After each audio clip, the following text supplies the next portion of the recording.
Okay, mate, right, so without touching anything on the headset, you need to start the game in Oculus mode. Just get straight into options. So, gameplay wise, I'll try to go over this. This is all preference, but it should just be turned off if you're racing realistically. There's nothing to do with the menus and shit, although there might be something down the bottom. Yeah, nothing really there. On-screen displays is where I change all my stuff. So, HUD level, that's on light. Basically all of the stuff is turned off. Track map turned off. Leave starting grid lights on, and then cockpit driver if you want. That's just preference again. Just try copy these if you can. I mean, it's just getting the crap off the screen. So that one, go visual effects. Got all of this turned off. This absolutely tanks performance and it looks terrible in a headset. So you don't want any sun flares or anything. Again, just get it all off. Only leave cockpit mirrors on. That's the only one I'll change. Turn that. I mean, performance. You might have a stronger graphics card than me. I tend to want to stick to maximum frame rate because it does allow super sampling. But with the grids that we've got in this game, especially in the rain, you need the graphics pretty low. So again, there is a way to get your heads up display to see what frame rate you're getting. I'll send you a quick video to display that. But yeah, mine's pretty much medium. This is not really that big of a deal in VR. You can have 8 times, but there's no point going 16 because the headset can't render that far anyway. So VSync, that doesn't matter. MSAA, that takes a big performance hit, and again, down to preference. I like it on just to get rid of some of the jaggies, but my headset's lower res than yours, so you might not need it. Reflections, again, everything is pretty much low, medium-ish for me. Enhanced mirror makes no difference in my headset for me. Motion blur definitely off. Render frames ahead, just leave that as 1. It's just in VR anyway. You need the response. And then particle levels and particle density are the CPU killers on this, like frame rate killers. But yeah, my settings are pretty low, just to keep me at 90 FPS with about 20 cars on track. So you can change this, but it's entirely up to you. Right, so performance-wise, I've covered that. Visuals, I've covered that. Camera-wise, I don't think this makes much difference. Again, I don't think I've changed these. If I have, it's a very long time ago. Movement, high-speed shake are definitely off. World movement off. Basically all of this off if you can, if you're in VR. Don't want any of this shit on. So camera leaning definitely off. Just turn that all off. Right, back. You've got virtual reality settings. I turn gaze control off because that's annoying if your head stands still and your mouse ends up selecting stuff. That's just personal preference again. Super sampling, don't use this in the game, it doesn't work. So there's another way you can do this through Oculus, not the game. And it will make it look a lot better. The game just doesn't do anything, it just tanks your performance. So again, all of this is just preferences again. So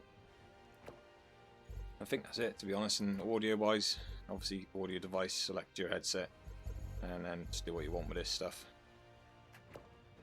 So I think that's covered everything. To be honest, system, that's just my setup for Crew Chief. No, I think it should be good with that, mate. To go super sampling, I might be able to do it from here, so I'll show you what Oculus Trade Tools is. It should let me do it from here. Get back to my desktop. What I'll do, there is a program that's probably easier for you to get rather than me explaining to go through the debug tool. I'll send you the link. It's an Oculus Tray Tool, and it'll fire up in the background. If I get back to my desktop again, it's this little icon down here, a little blue one. All right, so get him up, and you need to do this when you're outside the game. So I should be able to quit out my game anyway. Let's get it off the screen so I can keep coming back. So before you start up a game, you can do your default super sampling, and this is what's going to basically add more resolution into your headset. Anything over 1.5, it's diminishing returns. So every step you go, so that's like 10%, 20%, 3%. Every step you go up to 1.5 is going to hit your frame rate.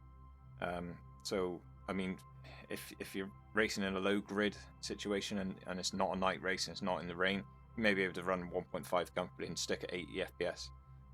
That's fine. I mean, anything over 1.5 you really can't see. It's just not worth the performance hit. So I tend to go sort of 1.2 if I am doing it, but again, online races with this grid size I tend to leave it off. It is shit in a distance, but this setting does help. And it helps it the whole image, basically. It does the whole headset, not Project Cars just trying to do some shit that doesn't work. ASW mode is basically, if you can't hit 90 FPS, what happened on auto, so say if your graphics is too high in the game, or your super sampling is too high, and it drops below, in your case 80, it will actually lock it to 40 and duplicate. That's the auto setting. You may not notice it in the headset. What you will notice is it looks a bit jittery in the world, and like cars are a bit jittery. It's basically because it's half the frame rate.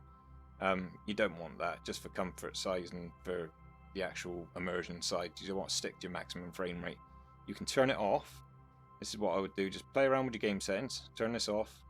Try some super sampling. See what that looks like. Again, this doesn't really matter. GPU sampling.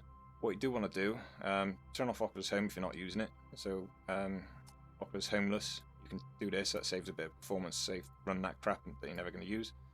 That's basically like the home where you've got all the Oculus Dash Bar and all the games that way. The other thing you can do is the visual HUD. So you can put in sort of performance. And what I can do now, if I chuck my headset on my head, I've now got a gauge up that says basically the app frame rate. I tell you your drop frames and all the rest of it, but there's a green line for me saying 90 FPS. You can then go back into your game. If you got the headset, if you got the gauge showing up, go back into your game, mess around with your settings, and see if you're staying at that frame rate. If you're not, start by taking your super sampling down, so you know how much of performance hit that's giving you. So if you end up coming back to 1 and you're still sort of sat at 40 or below your 80 FPS, because if you have this off, it shouldn't lock. It just dips. So if you're dipping below your 80 FPS, turn your game settings down, like your visuals, like I've shown in the game there, and then turn this one back up until you get away with sort of sticking around 80 FPS. Put it in the maximum stress situation. So go into a night race or something at Spa with, let's say, 15 cars or so or more.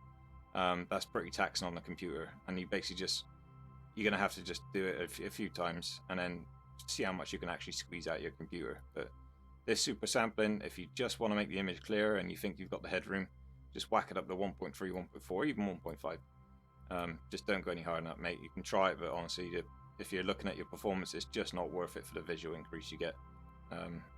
Again, it does go to 2.5, but it's just going to crash your game at that point. So yeah, this is headset resolution, so natively at 1.